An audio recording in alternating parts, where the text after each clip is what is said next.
So, good evening, everybody. Welcome to another session of In Dialogue Foundation Certificate Course in Dialogue Studies, year 23 and 24. I am Alia Khan. I'm a volunteer at In Dialogue Foundation. I was also a participant of this course in 2019-2020. Today, we have the pleasure of having Silvia Osman with us.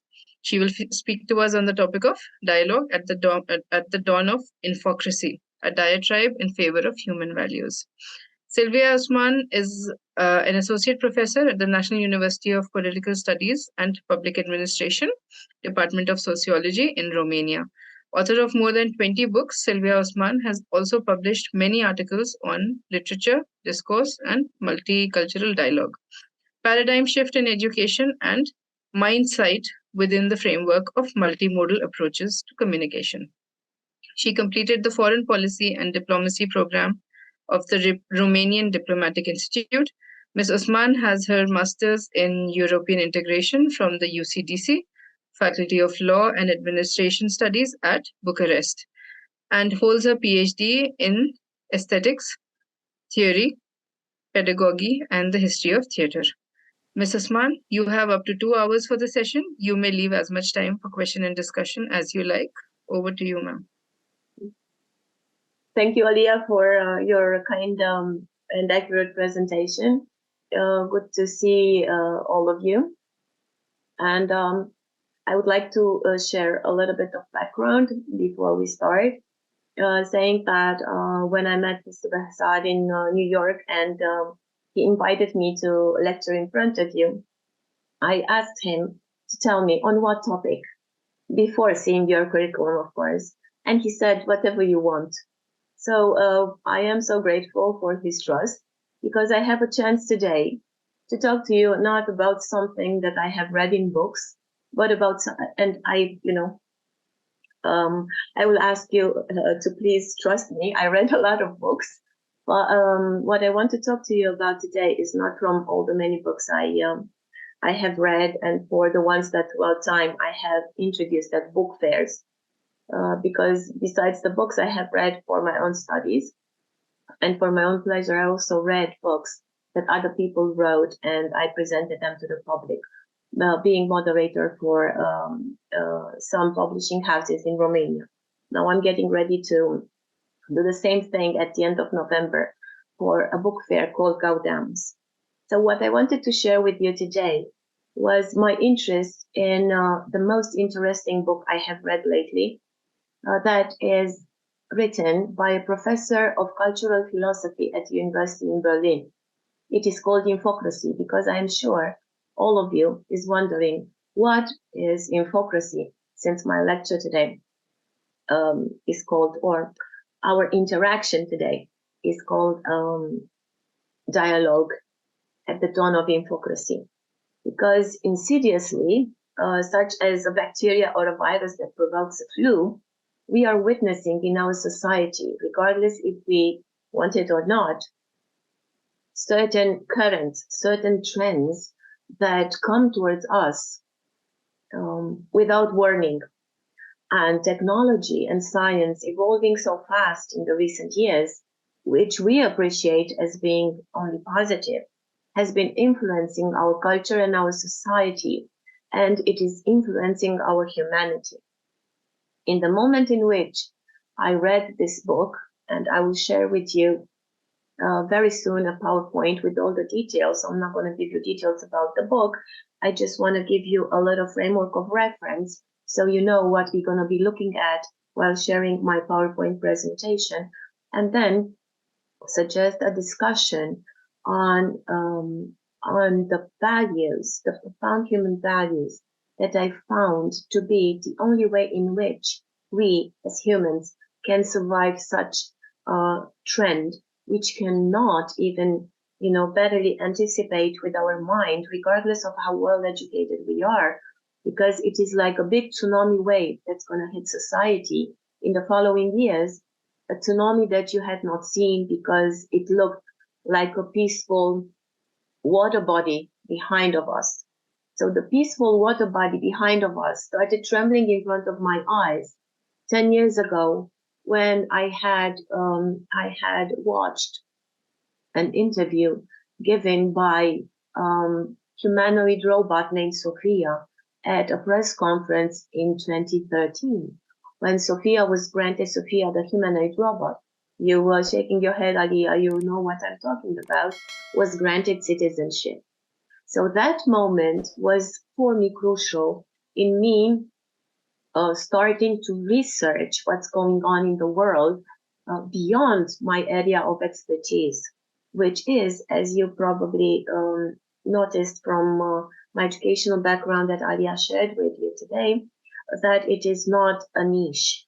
I tried to do as much as I could to widen my horizon and perspective and not teach my students only what I am very well educated and recommended for, meaning English for political science in a sociology department in a political science university, but also teach them values that I strongly believe in, values that make us who we are, because we're not a profession, we are not a title, we are not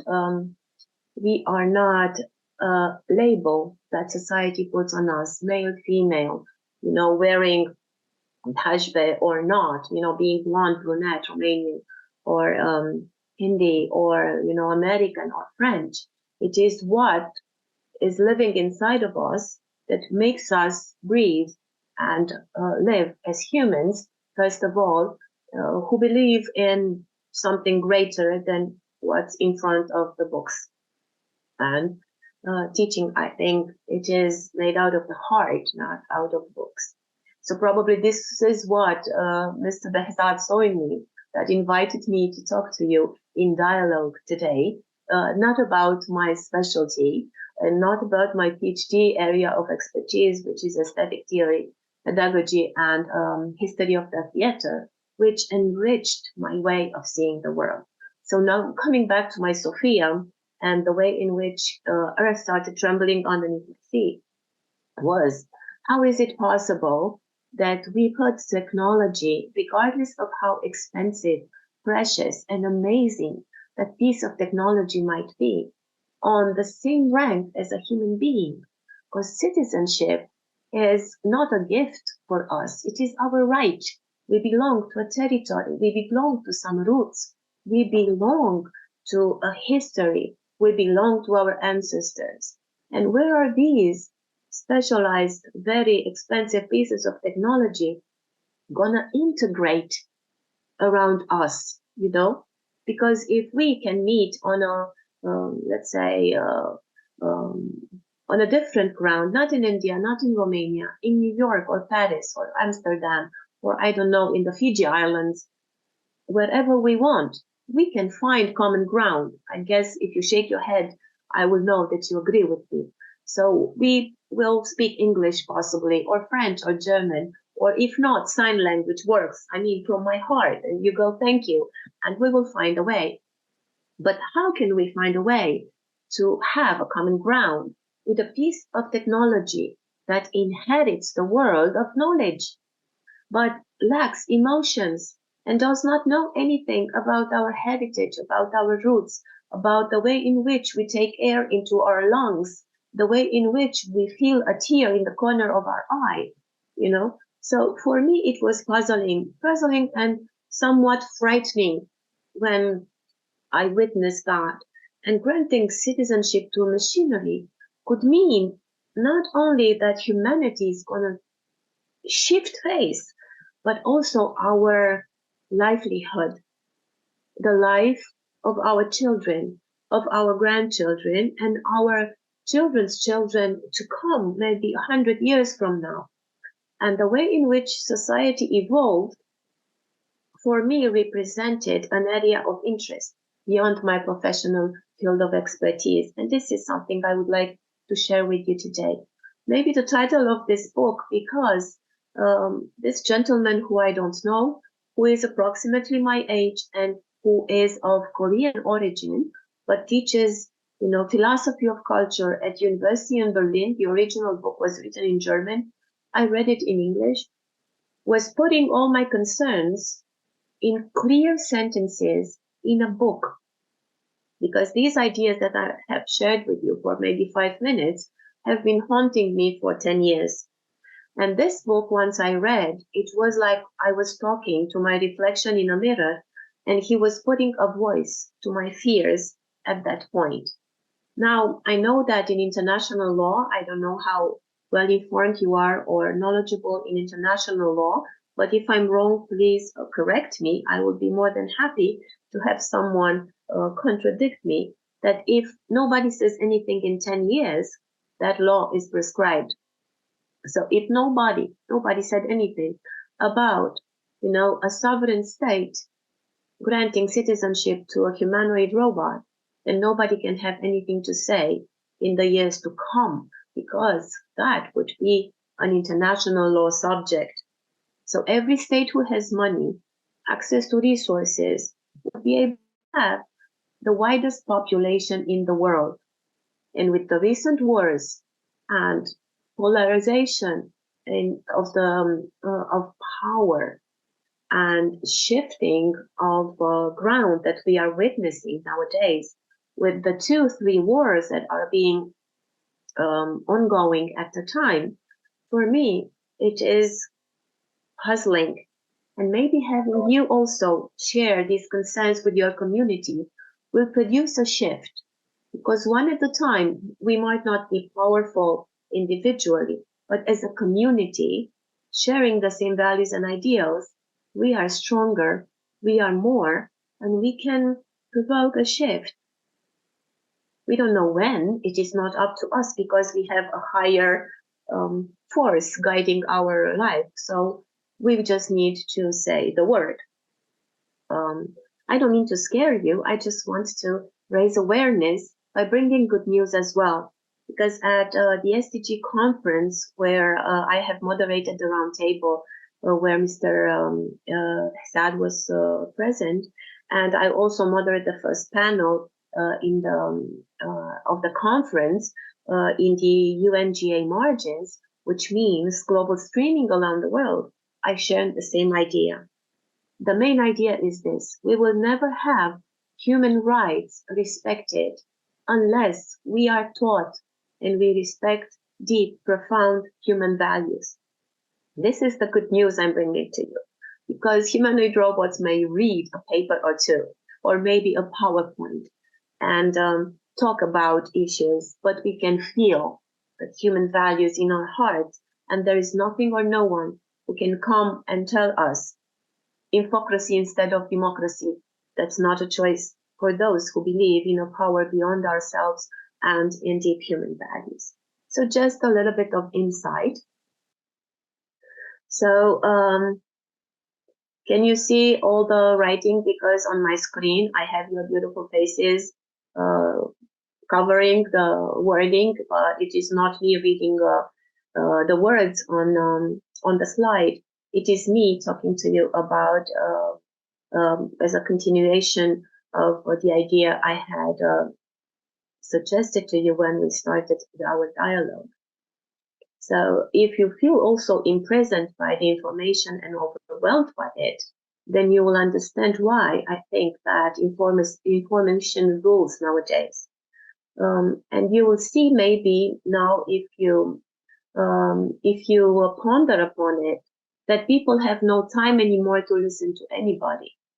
People have no time anymore to absorb information and accumulate it in time, because no information that we receive today is going to be turned into knowledge unless time is allowed for our inner sensitivity, our inner selves process the information and turn it into valuable knowledge in time, while we do our best to overlap what we already know on various issues with the fresh information that we are taking in with any opportunity, be it a footage on TV, be it an article we read in a newspaper or a book.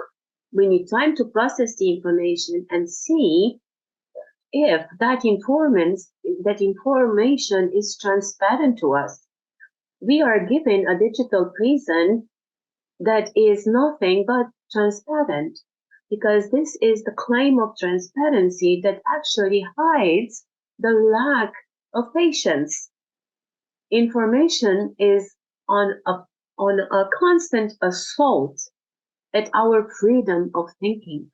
And by being assaulted by so many information on the on every bite being the unit, not the bite from a sandwich, that we accumulate in this digital prison. So although we might think that we are free to navigate through channels of communication, we are free to share the information we received and then talk about it, actually dataism does not leave us any freedom, because eventually all these media, all these means of communication that are not in dialogue with us, but are only overwhelming us of information, is a constant medium of making us think that we are free, but imprisoning us in what they want us to think, to believe. And the same professor has this book on psychopolitics, which, if you are interested, I'm sure that it was translated in many languages. You will find on Amazon the English version of it. Not all the books have been translated into Romanian. I assure you that they are worthwhile the investment, because the books are this thin. Let me show you Infocracy one moment.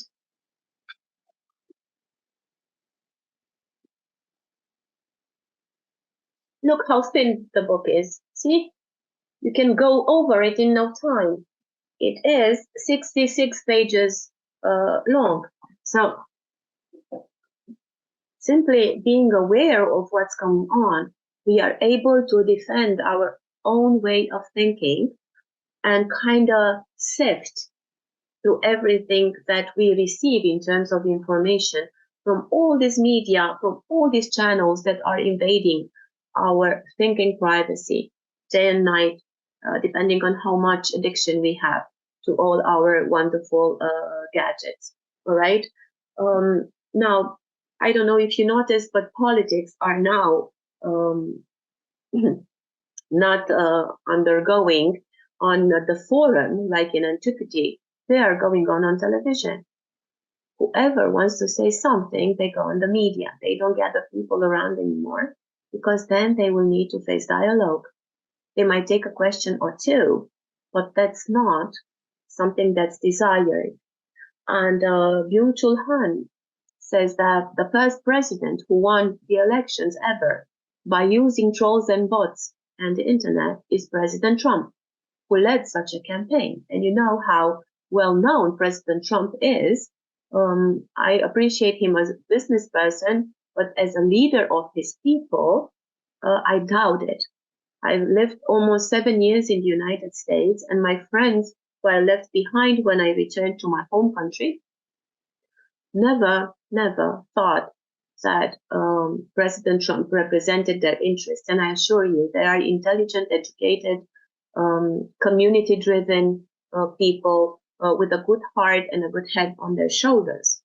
So this this sovereignty that has to do with the information on the web and the theatrocracy that's going on leads to this infodemic. So like the COVID pandemic, we have an infodemic nowadays. And this leads to the death of logical discourse. This is not my assumption. This is the conclusion that a philosopher of culture, Professor Han at the University of Berlin, has reached. So we need to watch what's going on and be aware of where the land is shifting in all areas of culture, of politics, of society is heading. So the end of communicative action is not something that's going to happen like in Star Trek or in sci-fi scenarios. It is a reality of the 21st century, which very soon is going to populate our world. Now, all these things I have highlighted in my slide. are being also conclusions from Infocracy, the book I had recommended, that provoked a deep anxiety and a desire to know more and get myself involved more in what is going on in society. The disintegration of austerity was the one thing that for me meant, if you would allow a metaphor, like an apocalypse in society.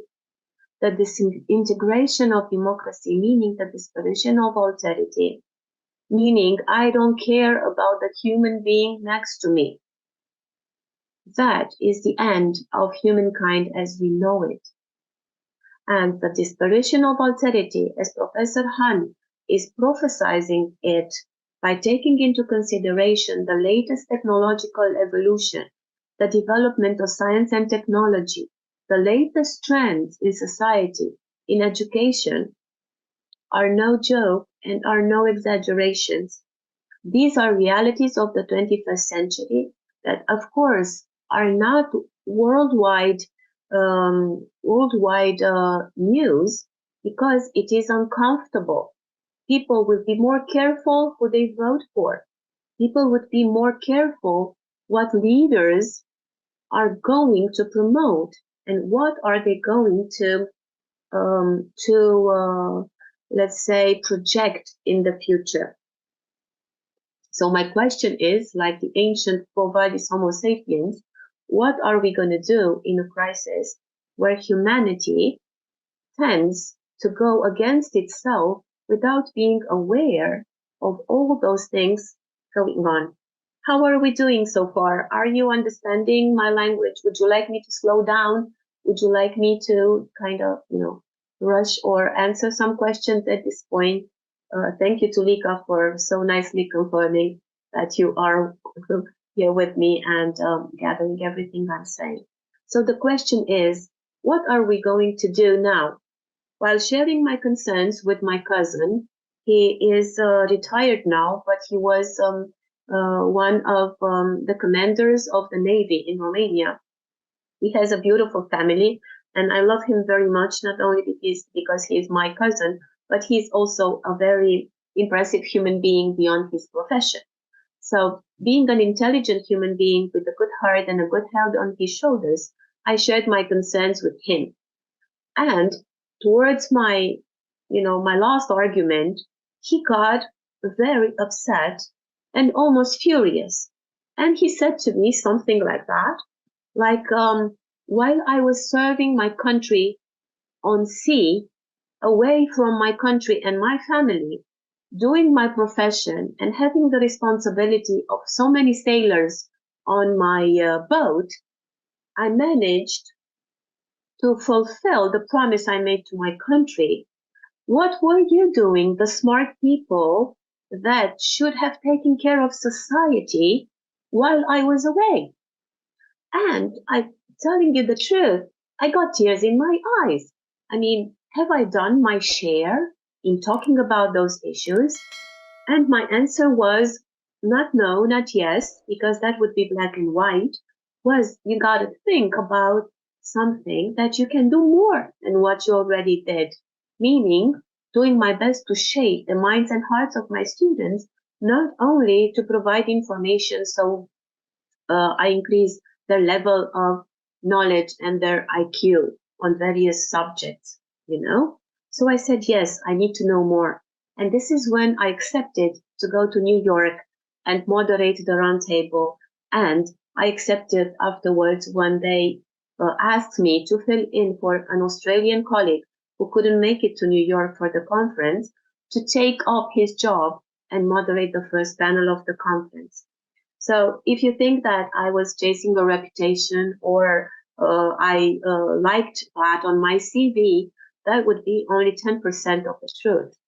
The only reason why I accepted to go there and spend a week away from my students and away from my profession, research, and my personal and familiar interests was to be able to talk about those things with smart people concerned on human rights, with human rights defenders, peacemakers, people who can influence society, education, and the way in which we view the world, you know. So I did my best. I did my best. I just planted a seed, and from a seed to the oak, like Mr. Fadula's Gulen book, you know, from seed to the Platon, I did my share of planting. So now the truth is that one seed will not do a lot. You know, to get a forest, you need many people to plant their own seed and wait and water the plant to become a tree. So I am inviting you to do your share, you know, and after hearing the news, not to get disheartened in any way, but to accept that each and every single one of us, through dialogue, can do our share, can plant our seed, because nobody can ever take us away, our humanity, if we respect our values, if we teach it to our kids, that can understand at that certain point that the value of technology is purely material.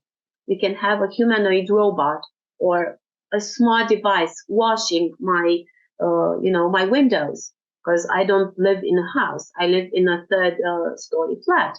So without being worried that a person can fall and maybe, God forbid, break a leg or a hand on my account on loving the cleanliness, you know, I will welcome a robot to vacuum my house, or to pick up garbage on streets, or to do hard work that people could, could go without, picking garbage from the streets at 1 a.m., 2 a.m., when people rest because they need the strength, and machines only need a bit of electricity and some power and a smart software to animate their being. Okay, so I can appreciate all the wonders of technology, but I don't want the crisis of technology and infocracy to put truth on crisis. How? Look on the left.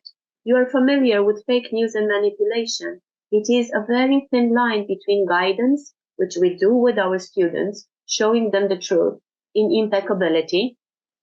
Impeccability meaning I say what I think, and I never ever say something I don't think. And I do the things I think and I speak about. So words and deeds together can shift the crisis of truth towards impeccability. So this is the value I would like to suggest that we share with others in dialogue, so it can get spread like seeds. And maybe we won't have a forest of trees in the next 6 months, but maybe we have a little lawn or some little flowers that can grow. And maybe then flowers can generate seeds and our trees will come maybe in 10 years, depending on how fast the seeds grow and how good we are in watering and taking care of the seeds we planted.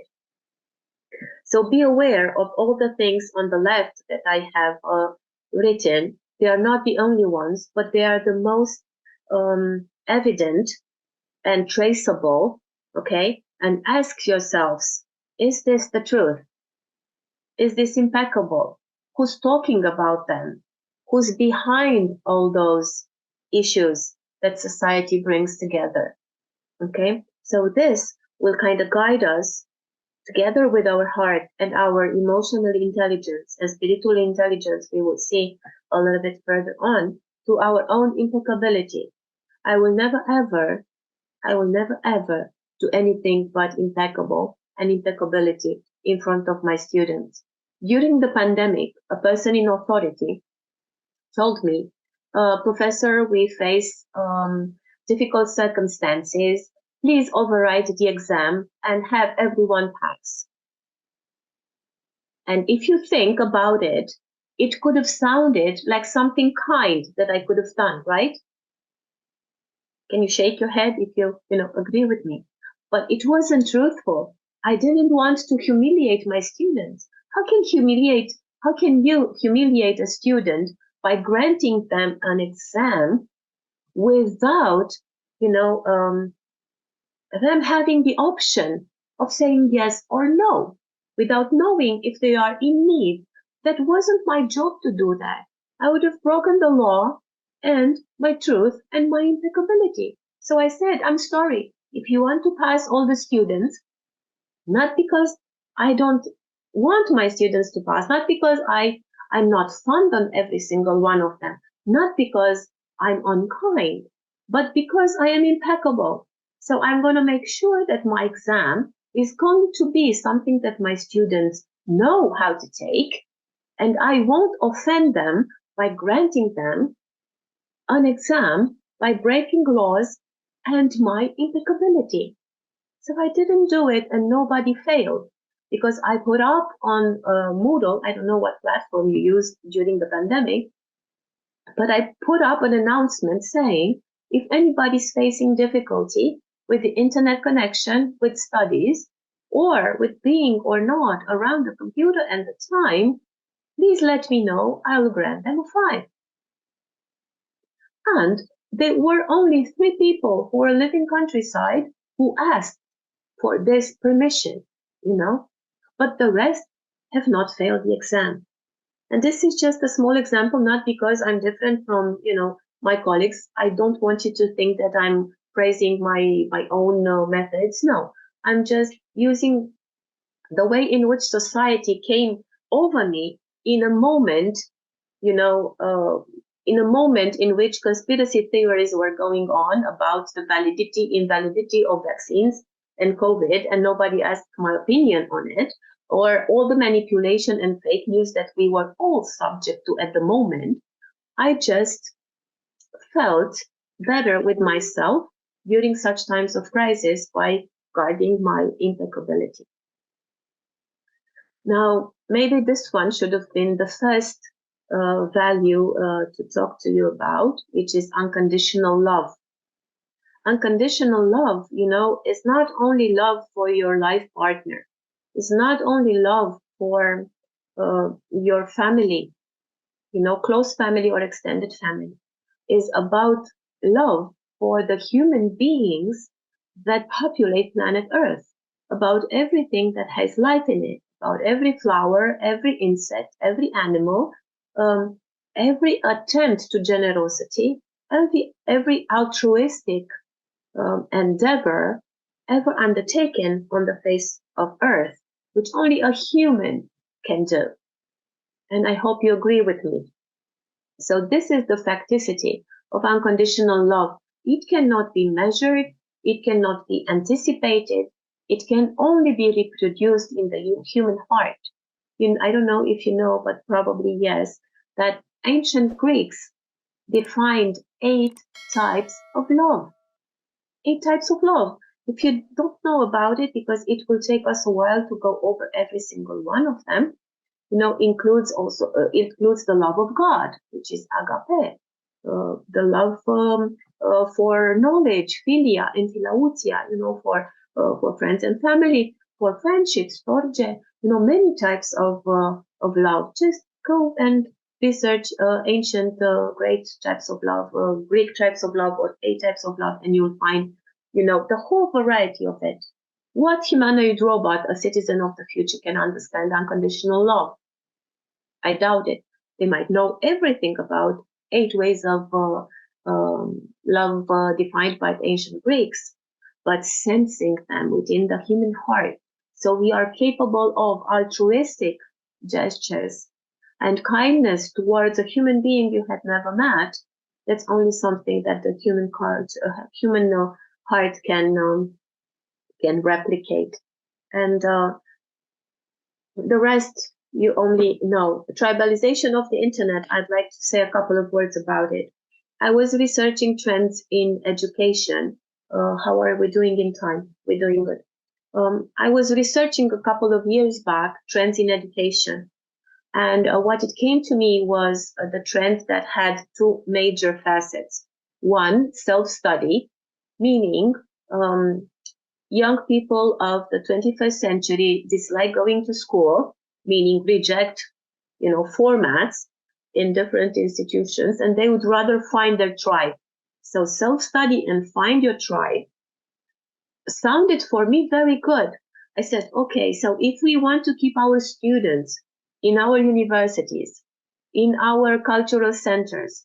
We just need to turn education around to fit their needs. Why would they study alone when they can have a guiding teacher, right? Because no teacher possesses in the 21st century all the repository of knowledge. Nobody can say something like that. But we can be good guides because we have experience and we know what's fake and what's not, what's trustworthy and what's not on the internet. And we can provide some guidelines so anybody around us can have a share of our guidance, not of our manipulation. So tribalization then leads to islands on the internet that can be separate worlds, you see.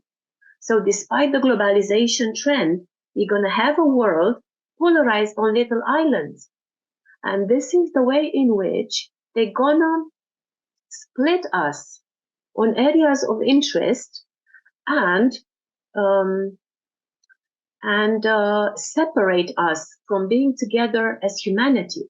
It's going to be an island that appreciates, theater, an island that appreciates mathematics. It's going to be a rivalry between them, right? And you do about dialogue. And if I want to have a school about discourse analysis, I have published a book on discourse analysis linked to the studies of foreign languages. And this is going to be like a competitor to your institution, you see? So they will promote islands, like a tribalization on the internet, and they're gonna consider us antagonistic. They're gonna encourage, rather than partnerships, they will encourage competition under, the guise of, promoting the best, which is not the point. We can work together, we can cooperate, so we become all of us better than ourselves and aim towards the best version of ourselves. Why be in conflict and contradiction? Why have contests? Who's first, who's second, who's third? And why putting some coefficients and guidelines on how education should work and separate ourselves and our humanity into tribes that don't aim for unification, but to sovereignty of information. Like your institute will be the sovereign on dialogue, and he would be like a pole to attract all the students in the world. That's only, a chimera. We cannot think of such a thing. So what's non-interference? Non-interference is something I promote. You cannot do good to someone that does not know what his or her own good is. We need to respect, to esteem our students, our fellow human beings, our neighbors, our relatives. We cannot show people what to do, not that we cannot offer a good example. We can provide guidance, but no manipulation. So they have the freedom to choose and the liberty to be who they want to be, wherever they want to be, regardless of their circumstances. We can show them the light, but we cannot drag them to light. It's a very wise Tibetan proverb. I don't know if you know it. It says something like this, and I'm going to quote from memory. It says, you can drag a horse to the water, but you cannot make him drink. You can tell a person the truth, but you cannot make them think. Okay? So what we can do is help them think with their own mind by showing respect and esteem for whatever path or career choice they might ever consider undertaking. Being non-judgmental. What are we? Are we tall and we just consider the short? Are we brown, black, white, yellow? We have different features and facial characteristics. What does it matter? Those are only surfaces of the things that get to live in our human heart, like respect, tolerance, and all the non-judgmental attitudes that we may strive to inhabit because they are greater than us, you know. And if you will allow me 5 minutes of a story, I will tell you, I will exemplify how strong these influences from society are. My now you know me for what? For 30 minutes or 45 minutes, you think that I'm a judgmental person? It will help you if you shook your head like this, meaning no. You know, so I always did my best not to judge. And for me, it does not matter. And I told my kids the same while we were living in the United States, that everybody is the same despite their race, color, gender. I taught them non-biased attitudes, and with the words that you can teach children all those attitudes. And one day, my daughter comes home and she says, I have a boyfriend. And she was very little, you know, and I got concerned. Maybe she was, maybe she was 10, 12 years old. And I said, really? I'm happy for you. What does it mean to have a boyfriend, you know? And she starts saying how they split a sandwich, how he carries her backpack, how he shares the water, you know, and childish stuff, how he gave her an apple and stuff. And I said, how about kissing? Because I was worried, you know, I was a mother and I am still, although she's a grown up now and she has 2 children, I still remember this incident. So she says to me, well, we are allowed to kiss, but only on the cheek. I said, oh, okay. And so I got comforted, right? And after a couple of days, she asks me, would you like to see a picture of my boyfriend, Eric? I remember his name after 20 years, imagine. So I said, yes, of course. And she says to me, they are twins. I'm the only one able to distinguish between the two. And he has green, beautiful eyes like yours. I love him, she says. And now I was, you know, a little bit more anxious, and I wanted to see the picture to see who I hold responsible for the kiss on the cheek. And she shows me a little picture like this of a black boy with green eyes. And in the following second, which took probably half of a second, I saw myself in front of my driveway, opening the door and seeing my grown-up daughter with a black husband and 3 little black kids behind her. And my hair went up and all my body revolted, you know, but I didn't say a word, not a word. But in 1 second and a half, my daughter starts screaming at me and saying, you are a prejudiced person. You told us that it does not matter the color and stuff. That's always only blah, blah, blah. I said, baby, I'm happy for you. He's a very cute, nice boy. And she said, no. I saw your face. I saw your reaction. I said, baby, you misinterpreted. Okay. So there was no way in which I could convince my daughter that my instinct, so tell a 10-year-old what an instinct is and what ancestry, you know, is responsible for my 1 second of reaction, which I couldn't control, despite my mind telling me everything is all right. I mean, she's 10, she's not married, you know. So, but this is how strong society influences us. And this is a reaction how should I say, I blamed myself for a long period of time. And trust me, I have nothing against anybody, and I have friends from a multitude, a diversity of cultures and races, and nobody ever complained that I had ever said something. But my face that my 10-year-old daughter, witnessed was a proof of how strong we are influenced by society despite our efforts. But the more we work on those values, the more non-judgmental we're going to turn.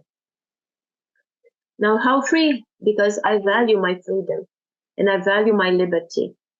And of course that everybody does. I mean, I appreciate my liberties and my freedom within my family, within my profession, within my university or my sociology department.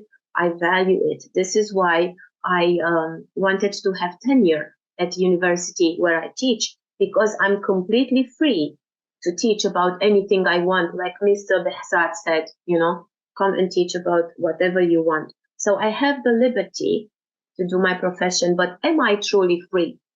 And we should ask ourselves, and maybe not Infocracy will clarify that within your heart, maybe in your mind, but consider something that a romantic poet said, a poet I really appreciate. His name is Ted Hughes. And he says in one of the poems, and forgive me if I don't remember the verses, the poem integrally, but he said something like this: we are all prisoners in a cage, but the bars of our cage could be more or less transparent, and they can be as far as our imagination goes. So check where the cage is, where the bars of your cage is situated. How wide is your horizon? How far can you see?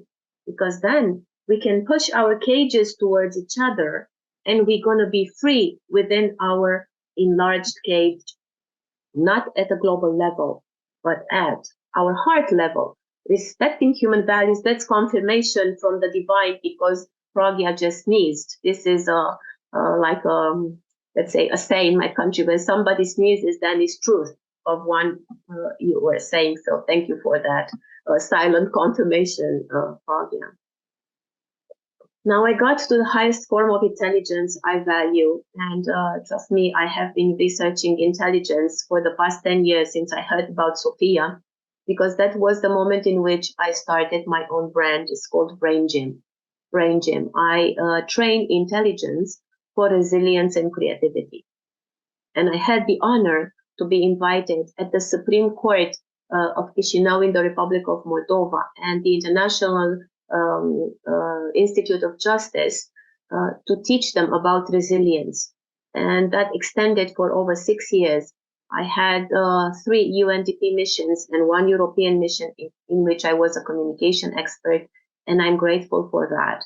Because besides me sharing my research with them, my advice and goodwill, they also shared with me their attitude, their ingenuity, their valuable human being traits. And I am richer now than I was before I went in a mission to teach them something. We cannot teach someone unless we open a channel of, let's say, of dialogue. Unless we open like a bridge, I see the channel of dialogue opening, and you need the other person come halfway. If you go on a bridge halfway towards a person, and that bridge is very narrow, you need to trust the person that they're not going to flip you over so they can pass, right? So it is also about trust. So in trust and in truth, we grow together when we possess the highest level of intelligence ever, which is, in my opinion, spiritual intelligence, which accumulates all types of intelligence that the human being possesses. Okay, this is a concept, my concept. I call it summative intelligence concept. So the sum of all the intelligences, God or the universe or the divine or whatever, superior being you consider as being primordial in your life, put into us as human beings.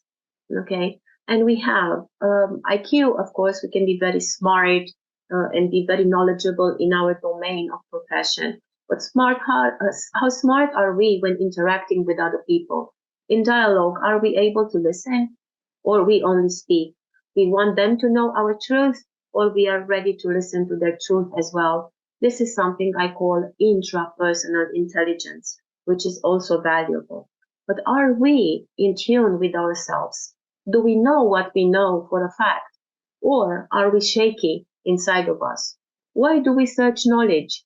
Because we want to be smart and our ego's up to the roof, or we want to be the best version of ourselves? This is something I call intrapersonal intelligence. But the highest ever type of intelligence is spiritual intelligence, which is not only linked to God, although it is related to it, but it is about questions that we ask ourselves. What is my calling? What is my mission? Why did I come on this world to do? Am I only breathing and living and enjoying my freedom and eating and loving and having a family and kids? Or we also have a mission. What do we do? What do we do to be better? What do we do to plant seeds on planet Earth? Do we care about the others?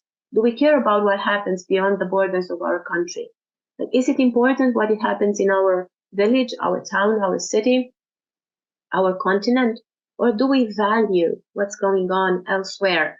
Because we are all part of the same spiritual continents.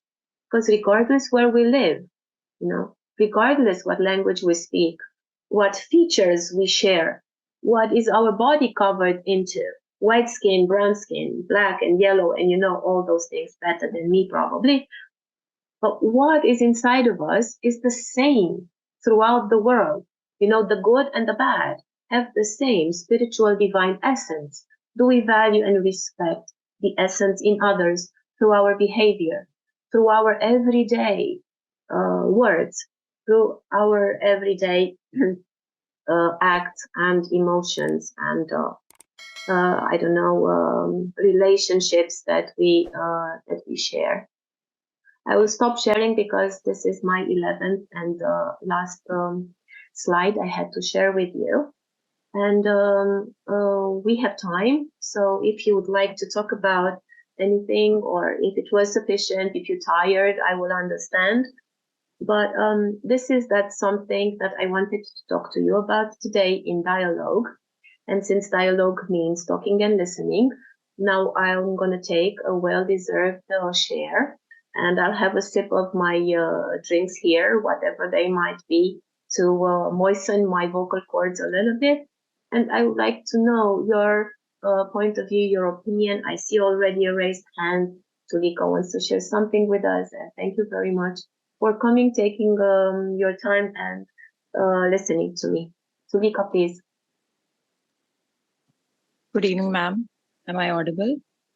Yes, you're audible, and please call me Silvia because I don't think that madaming me shows me more respect than you do by treating me as an equal. Thank you, Tulika. Okay. So, first of all, a very nice session. It was very interactive, and I really liked all your cute punchlines, and it kept me really active throughout. So, first of all, ma'am, about human values and technology.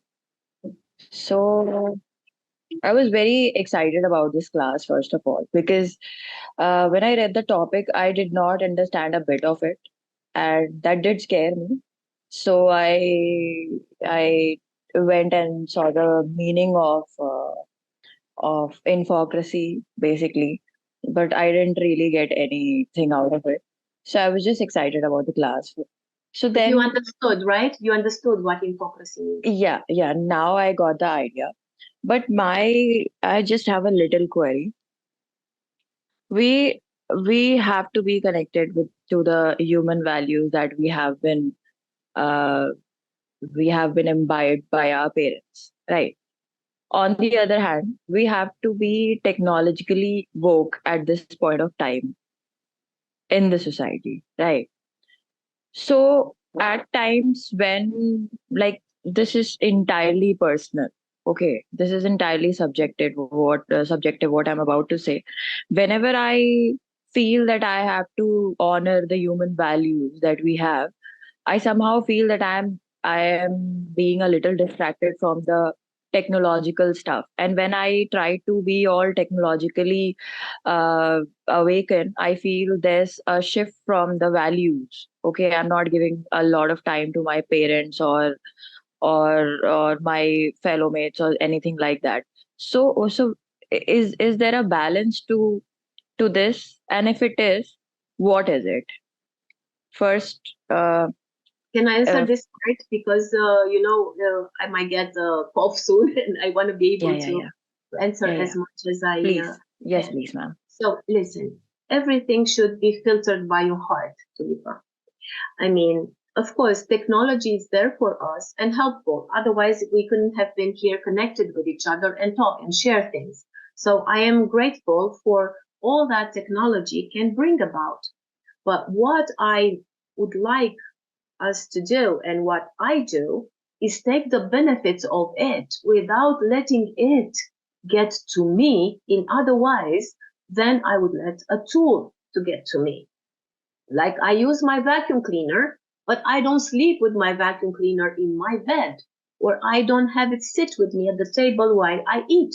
I put it away in the closet, right? So maybe, I cannot live without my cell phone, right? But I don't sleep with my cell phone in my room. I keep my brain away from the radiation it might produces. I limit my time on the computer. I read books, and I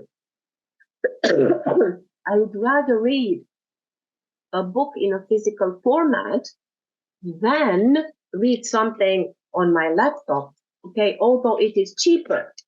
But this way, I encourage the authors and the publishers that bring about, books in physical format. Then what do? I keep my interaction on social media limited, and I look at my screen time to be every week down a small percentage. And I would rather suggest I meet with friends at least once a week to socialize. In our frontal lobe of the brain, we have some specialized neurons called mirror neurons, which start working and connecting with fellow human beings when we are being social.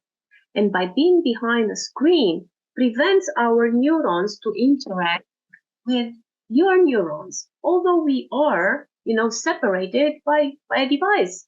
I cannot have my neurons sync with yours.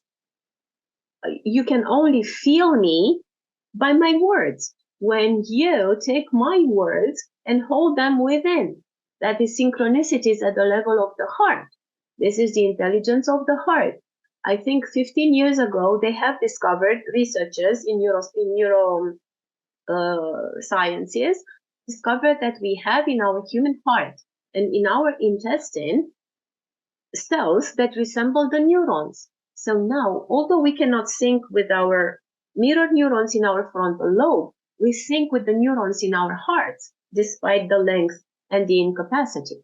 But when we are together with friends and family, our humanity rejoices, humanity in between inverted brackets, meaning we can watch it and we can ponder upon values. But if you feel guilty that you spend too much time, maybe you spend time, talking to friends who cannot be present, or doing your research, or, schoolwork. Being guilty takes your energy down. It is not helpful at all. But being aware helps you ponder upon it. And you think and promise yourself, tomorrow I'm going to do better. Tomorrow I'm going to allow more time on what? What values? Maybe it would be useful to make a list of 10 values. 10 values which Professor Martin Seligman, a psychiatrist and a researcher at Harvard University, came up after only 35 years of practice with a list of what makes people happy. If you put 10 values on a piece of paper, and out of the 10 values, you distinguish 3 of them, which under any circumstances you won't give up, that assures you 50% of happiness, of being happy. Only values that we share, human values. If you're happy, you're going to be strong and healthy. No guilt in it. And then pleasure. If you use technology for pleasure, but for a limited amount of time, it is okay. You entertain yourself. If you want to go to a show, it is best, but it is not as cheap as watching it on the internet. So we need to consider economical, advantages, disadvantages. But, force yourself once in a while to do that. Enjoy yourself away from the devices. And then you grant yourself 40%. He calls it pleasant life. But isn't it more pleasant to spend time with family and friends and laugh about nothing, or about small things, or just rolling down the carpet, or making silly faces, or doing stupid things? I mean, we can be very smart and have, PhDs, but we're still silly at a certain point. We need the type of love that the ancient Greeks are calling ludus, meaning the playful love. So this is what makes us human, okay? So don't judge yourself, just try to filter through your values, your everyday activities, because everything else matters 10%, Professor Martin Seligman says. So nothing is important. You keep your humanity in your heart, mind your values, do things that you are pleased about, and then a happy heart is not a guilty heart. Just be a happy heart, happy to study, happy to be with your friends, happy to use technology, but don't let technology rule you. No. Do you have I answered your question? Yes, ma'am. Would you like to ask anything else? I might later on. Thank you, Tulika. Thank you, ma'am. Thank you so much, Silvia. And now we can have other questions for Professor Silvia. Okay, so we have Pragya Narang here with us. Hi, Sylvia. So I think the story that you told about your daughter, there's a comment and then I'll ask a question. So in India, we actually believe that people can be very accepting and of different people who are others. But you really know how accepting they are when they either eat with them or they are accepting of their children marrying somebody who they consider others. So without that, it is only on the surface. It is just lip sync. But you know that these two are the parameters to really check how accepting they are in actuality. So that was something I wanted to share. And actually, you see, I'm Romanian, but not very different, because we are very hospitable in nature, like you are, because I've seen it. I went to India in Rishikesh in 2018, and I spent 3 weeks in an ashram over there. And I got a little glimpse into what India means beyond what I read in books and stuff. So we are also hospitable. And if we want to get close to people, we invite them home and we cook for them. If you just want to be polite, you invite them to a restaurant, you see? So eating and sharing with them, your house, your meal. I have friends who come from overseas and I invite them to sleep over my house because my son got married September 2nd this year. He lives with his wife. So I am home alone and I always have a bedroom for guests from overseas so they don't spend money on hotels. So being acceptant and tolerant is also walking the walk, not only talking the talk, It is comfortable. Of course, then you need to adjust, right? I cannot be hypocritical and tell you when you invite someone at your house, you feel like like you have no problem. No, but you need to be considerate about what the other people eat, for instance, or how much privacy you get during the visit. You need to be able to share as much as you can and have certain limits to what you're ready to accept and what the other person is ready to offer and accept in exchange. So this is what makes us human, right? Right. By thinking about the others. This is why disparition of alterity was one of the predictions of Professor Hahn that disheartened me most. Mm-hmm. Yeah. So my question really is that I work because I come from a communications background and I understand everything that you're talking about from media to social media and that discourse, that narrative that has happened, and all the time something in the back of my head is that okay, how do we change the narrative? How do we change? So I think one of the things that I've sort of figured out that storytelling helps, especially personal storytelling helps. But what are the other tools that we have, within our, what other tools do we have access to that we can fight this fake news or fight this narrative. And especially, like, I feel in Europe, you still have GDPR, the internet laws. In country like us, we don't have those. So we are swayed by the algorithm, either to one extreme or to the other. So what are the tools that we have, or what are the tools we can create to counter this? That's my question. Okay, let's think about it. Now, we live in a century where tools are very familiar to us, and we expect these tools to come from outside, like, something that someone can provide or something that we can provide for ourselves. But how about thinking that you have an inner tool which you can access in a moment of quietude and stay away from deception? So now we are all adults here. Some of us younger, some of us older. But our heart has no age, and we can think about those kind of things also in the intelligence of the heart to stay away from deception. So analyze circumstances, be smart about it, research every topic, don't leave anything uncovered. Just go and ask questions. Just go and check things out, and don't decide, because decide as a word, my background is in philology and I love words. Decide is sister with genocide, see, with patricide. So don't decide, choose, because we have free will.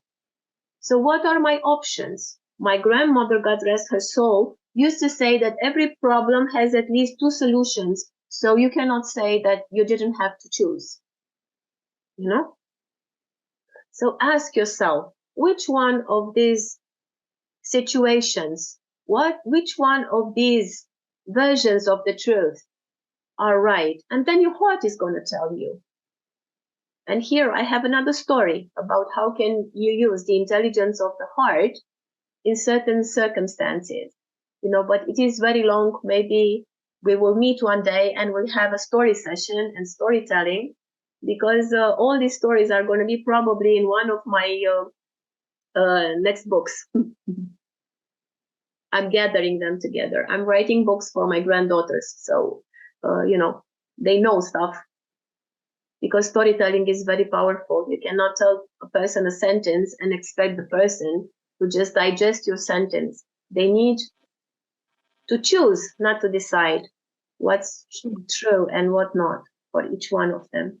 So stay away from deception and be smart about things. Nobody can trick you if you are paying attention, if you are present. Thank you so much, Silvia. That was a very easy solution. Thank you. That's something to keep in mind. Sometimes the best answer is the easiest one, which we kind of forget to make it complicated. Thank you. This is true. I've learned in many morning meditations with the Guru in India, and I'm sure you can too.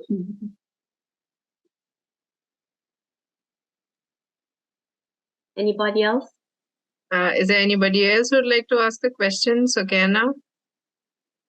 Or maybe share a thought? Yeah, why not? You can share a comment. Would you like to see it? Yes. It was a very, very nice talk, and then it actually helped me relate to a lot. And then the way you actually expressed or explained the technology values and the concept of infocracy, like Tulika said, I had no idea what it was, but then now I have quite a good idea, and I will obviously read that book. And it was really nice, and thank you for it. You're very welcome. My pleasure. Now, you have a beautiful smile. How old are you? I'm 23. How about you, Asna? Hello, ma'am. How Am I old are you? audible? Yes. I'm 21 years old. Good for you. You have a lifelong ahead of you to put all these theories into practice. Good luck in everything you do. Thank you so much. So first of all, thank you so much for a wonderful session. It was great, as many of my fellow friend said, I wasn't also knowledgeable about the term infocracy, but now I'm open to that. Just like you said, I share the same fear about the new technologies, about the new AI coming in, and the loss of human values.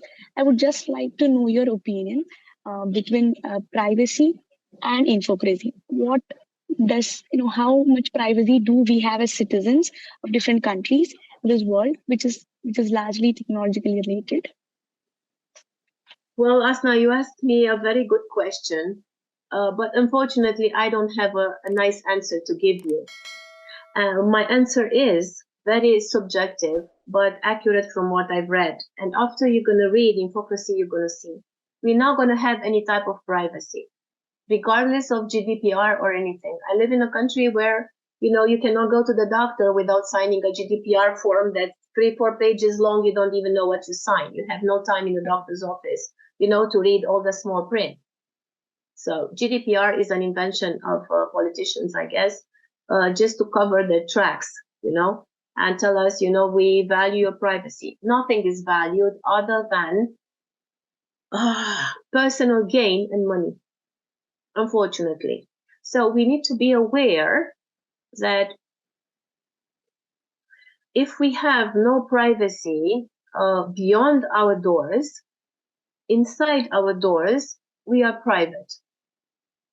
It is our choice who we live in.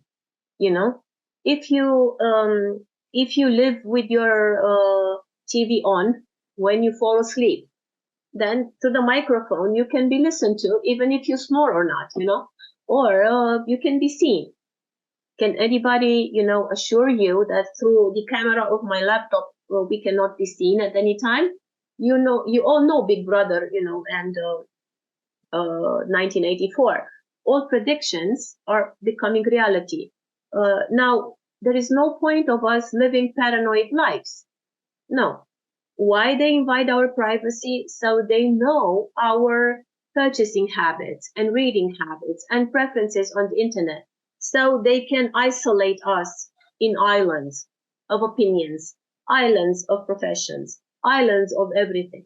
So we stop interconnecting and becoming a force that is not manipulable. So as long as you are aware of the intention behind the trespassing of privacy, breaching privacy shouldn't be a problem anymore. Because today I can look for socks on the internet and tomorrow for philosophy books.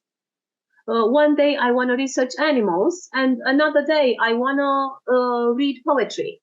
So they won't be able to identify my island of preoccupations, my mind and my heart.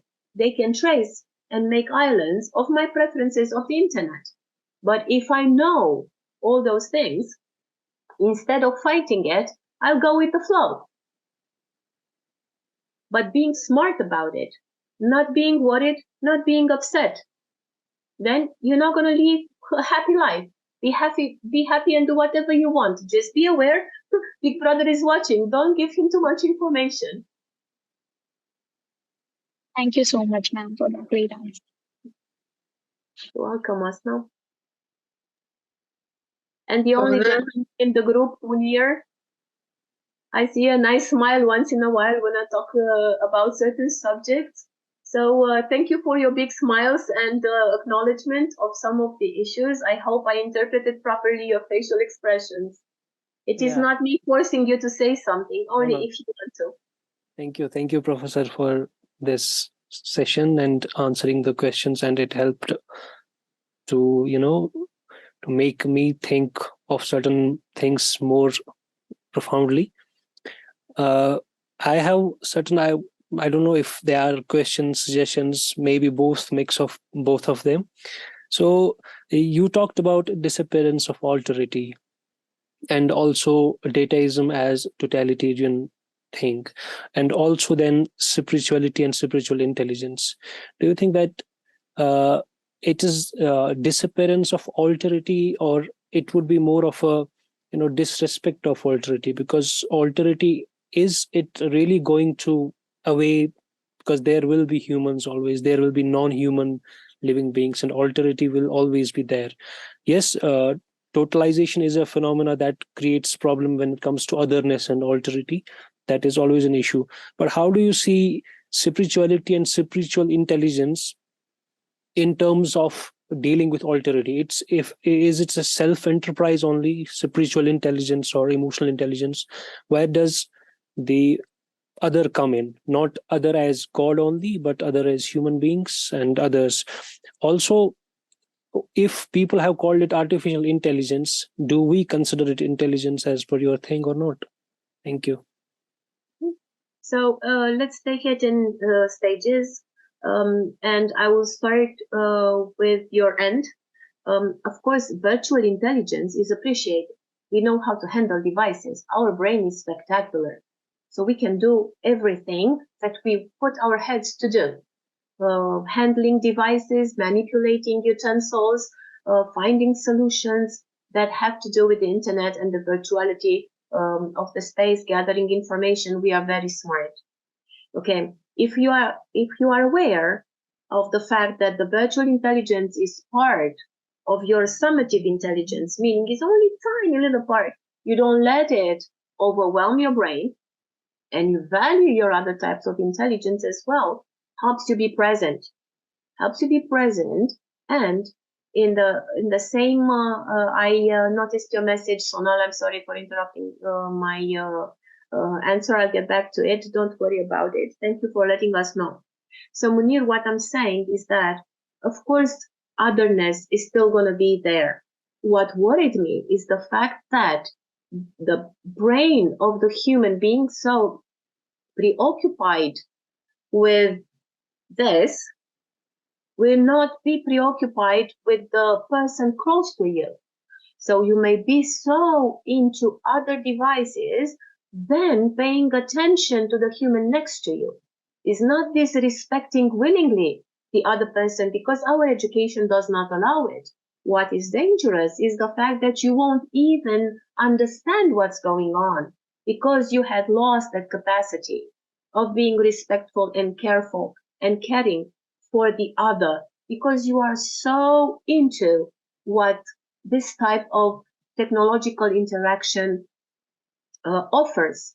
I don't know if you're familiar with Elon Musk's research, Neuralink. So he wants to implant in the human brain some neuronal lace, let's call it, that will improve creativity in humans. So this means the expression of alterity, meaning not that the human next to us won't cease to exist, but we will be next to each other and we won't have anything to do with each other. We won't be able to share a word or a thought. It happens to me sometimes. We are in traffic and I smile and I say pass, and they look at me like I'm some sort of an alien, you know? They don't understand why I would let them pass. But I let them pass. Maybe someone is in a hurry, you know? Not because it's not my right to do it, but I'm not fighting over it. I understand that some people might be in a rush, some people might not. If somebody's hungry, you won't be able to see that the person is hungry and distinguish between situations. You know, a person in front of me didn't have some change to buy 3 lemons. And I offered, being in the queue behind, to pay, you know, the little bit of change. So the person, which was an elderly lady, to take the 3 lemons. And she said, no, thank you. And she returned 1 lemon. This is the expression of alterity. You know, not being able to understand that I was not acting superior. I was just being kind enough. It wasn't a big amount of money. And the person, if she wasn't, you know, having her mind populated by other versions of reality, could have interpreted my gesture as kind, friendly, and generous. I didn't expect anything in return, and I was not displaying my richness. It wasn't the case. See, this is the expression of alterity. One day, I had a big car, and I came at home at night with some clothes from my daughter. Now I'm answering through a story because this is something that can be understood, you know, maybe, and then remembered while you digest the information into knowledge. It will help. The story will retain the idea. So it happened that my daughter was studying and she had a cold, and I went to her house, picked up the laundry. I came to my house. I washed the laundry. I dried it. I put it into a basket. I wanted to return it to her house along with some food, but it was close to midnight. My car was parked on the sidewalk, and as I walked out of my building, I noticed someone was sleeping under my car with the head wrapped in clothes and some cardboard under the head, in front of, thank God I saw, because if I had, just rushed into my car, not being present, I couldn't have noticed the person sleeping under my car, and I went and, I said, please, are you okay? The person was in deep sleep, and the rags around the head were so dirty, I couldn't touch it. And I didn't want to put my foot. It was not nice, to shake a person with your foot, and I couldn't put my hand because the rags were dirty. So after trying, I called the police. And I said, I'm sorry to disturb. It is not an emergency, but I have a person sleeping under my car. And the lady that responded to me started laughing. It was past midnight, and I was not comfortable, and I didn't want to laugh. But that person was laughing because a person was sleeping under my car. See what I'm saying? Disappearance of alterity. It was a circumstance that triggered laughter. And I said, I'm sorry that my situation triggers laughter from you. And then the woman suddenly realized that she's on a mission over there. She wasn't her personal self laughing because an incident happened. And she kind of recovered. And she said, well, ma'am, I'm going to send someone to see what's going on. But her first gesture was to laugh. I wasn't laughing. I was thankful to God that I did not run over that person with my car. I was shaken by the situation. And it turned out that that person had Alzheimer's. It was an older lady that was searched by her family for 2 weeks. And they found it this way. See, this is disparition of alterity. We're going to be so much preoccupied with phones that we won't look at people. We won't. If you look to a concert, if you go to a concert, I went last night, everybody was with their phones. They didn't have conversations with the people, next to them.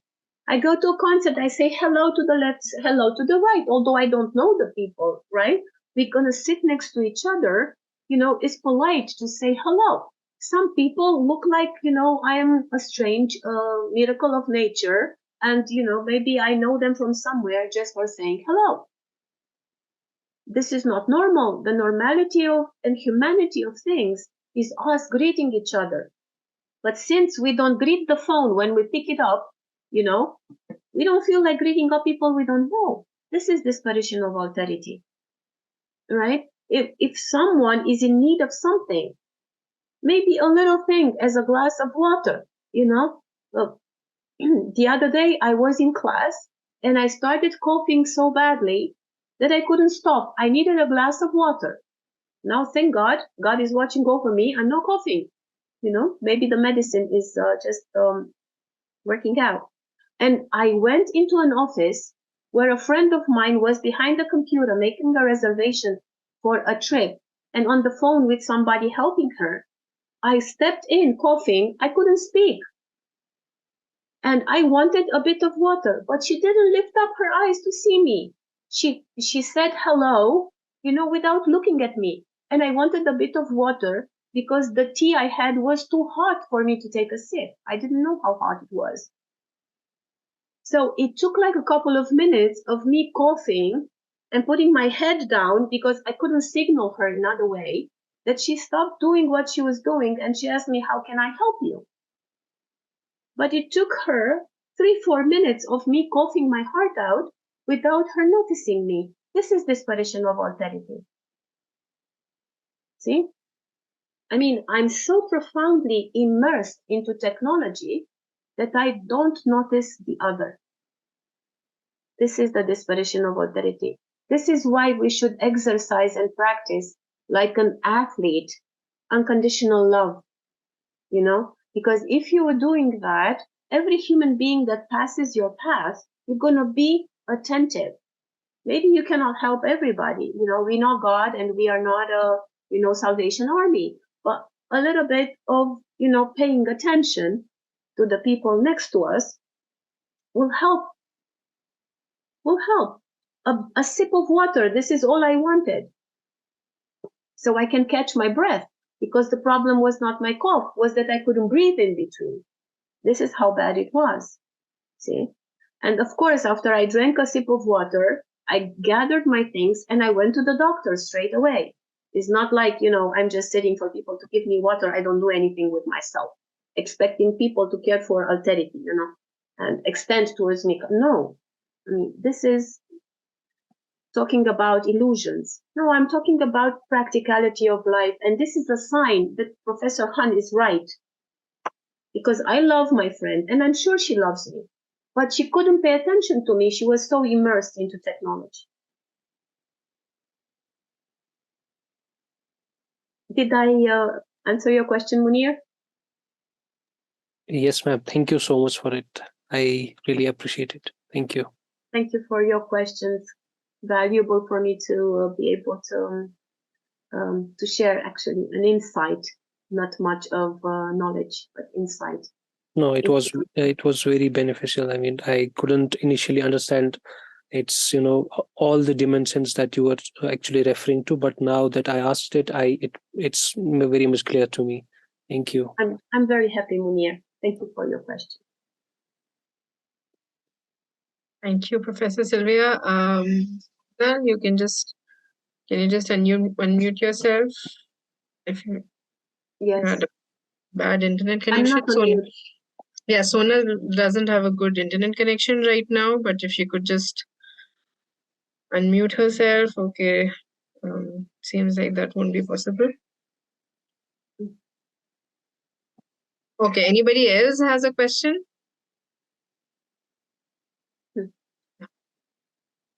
Can understand technical difficulties. Yeah, it was a very nice time spent together. I hope you value it as much as I did. And please, Alia, convey Mr. Habsad my thanks for inviting me and have this opportunity to meet with you. And I invite you to Bucharest. I told you I have a guest room. If you happen to be around this side of the world and you need anything, please I would love to take you up on your offer, and you could see me in the next few months. Who knows? So please, thank you so much. Just test me. And then ask Mr. Behzad if he would like to be involved in the Erasmus program. I don't know if you're familiar with it. It is an Erasmus Plus program where you can sign a contract, let's say, with my university, and then students from India Law can come and study, and teachers can come and share good practices, and we can visit each other while the program pays. That will make things easier, and we can use the system to be able to interact. And I will discuss that with you. If you are interested, just tell me who's in charge of it. I'll put you in touch with the person at my university to see if it is feasible. If we can do it, then we can have an exchange of students. Some people from my university having a life experience in India for a week. Usually there are 7 days, 5 days, 7 days, 10 days, depending on their, administrative details, which I'm not really familiar with, but I can put you in touch with the right people. So maybe we see each other and talk about this topic and others, of course, at any time. Thank you so much for this offer, Professor Silvia. It's a great offer, and we'd love to discuss this further.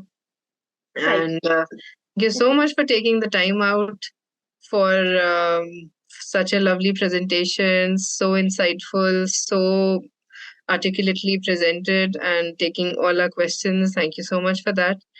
And thank you so much on behalf of Mr. Behzad Fatmi as well. And we'd love to see you to him and to all of you. May you be blessed with everything that your heart desires. And good luck in your profession and in the future.